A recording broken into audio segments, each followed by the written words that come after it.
सागर जिले के गढ़ाकोटा में एक अधिवक्ता पर कथित रूप से फर्जी SC/ST एक्ट का मामला दर्ज किए जाने को लेकर विवाद सामने आया है।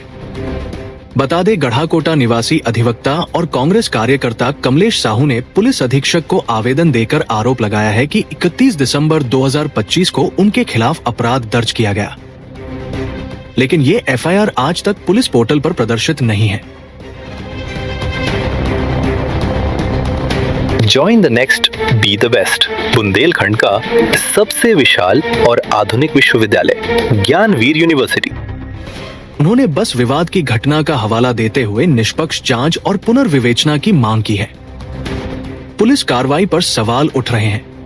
इसमें क्या समस्या लेके आई थी और क्यों आना पड़ा आपके लिए?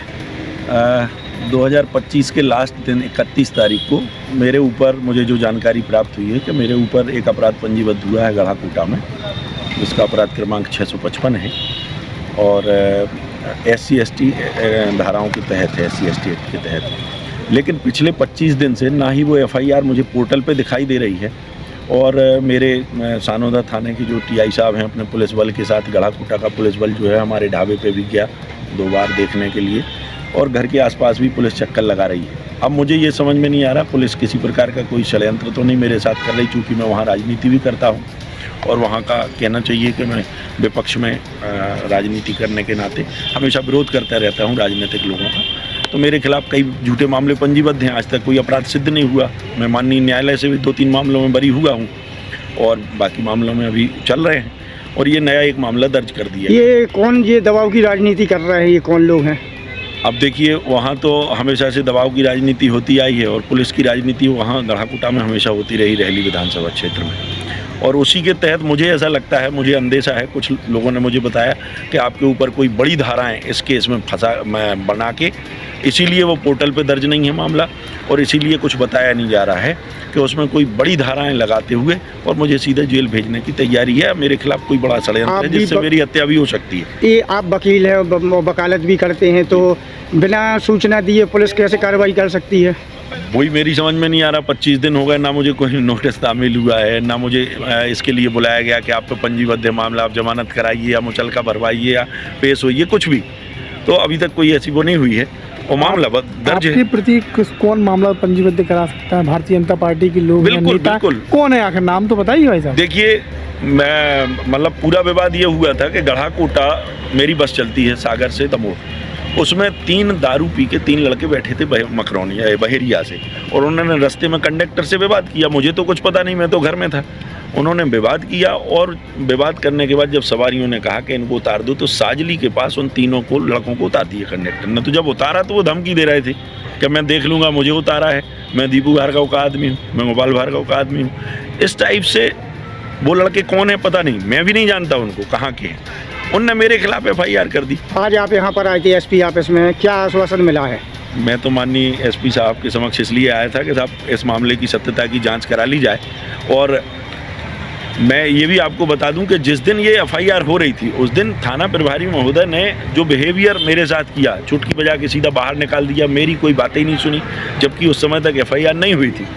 और मैंने बताना चाहा कि साहब हम लोग ना ये फरियादी रिपोर्ट करेंगे। ठाकुर साहब आ गए थे गांव के, उनने बातचीत की कि कोई इतना बड़ा मामला नहीं है, दारू पी के तुमने उदम किया बस में, तो FIR मुझे करना चाहिए थी वास्तव में, बस मालिक को, कंडक्टर को, लेकिन पलट के मेरे खिलाफ FIR हो रही है।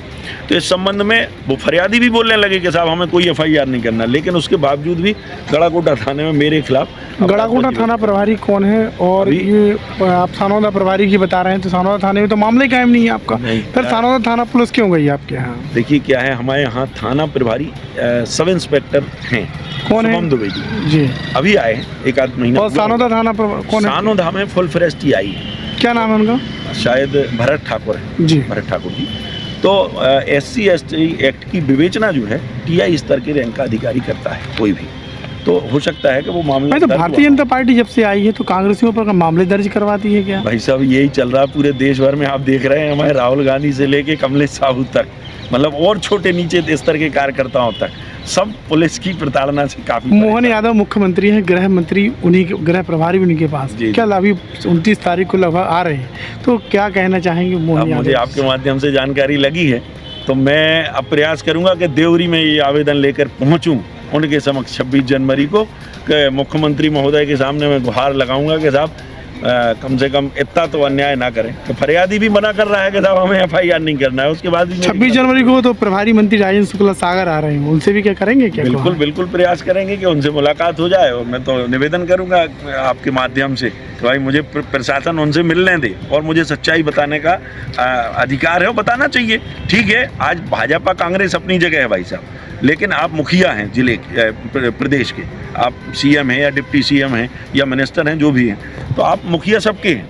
कांग्रेस और BJP अलग बात है, लेकिन एक आम आदमी को जीने का तो अधिकार है। उसके खिलाफ यदि ऐसे मामले झूठे दर्ज होंगे तो कैसे जी पाएगा। Join the next be the best, Bundelkhand का सबसे विशाल और आधुनिक विश्वविद्यालय ज्ञानवीर यूनिवर्सिटी। ये सिर्फ एक यूनिवर्सिटी नहीं, ये है आपके सपनों का लॉन्च पैड। यहाँ मिले आपको smart classrooms, modern campus, updated labs और एक्सपीरियंस्ड फैकल्टी। हर स्टूडेंट को मिलता है कॉन्फिडेंस, ग्रोथ और एक ब्राइट करियर का प्रॉमिस। नए सेशन के लिए एडमिशन ओपन है, तो इंतजार कैसा, आज ही कांटेक्ट कीजिए।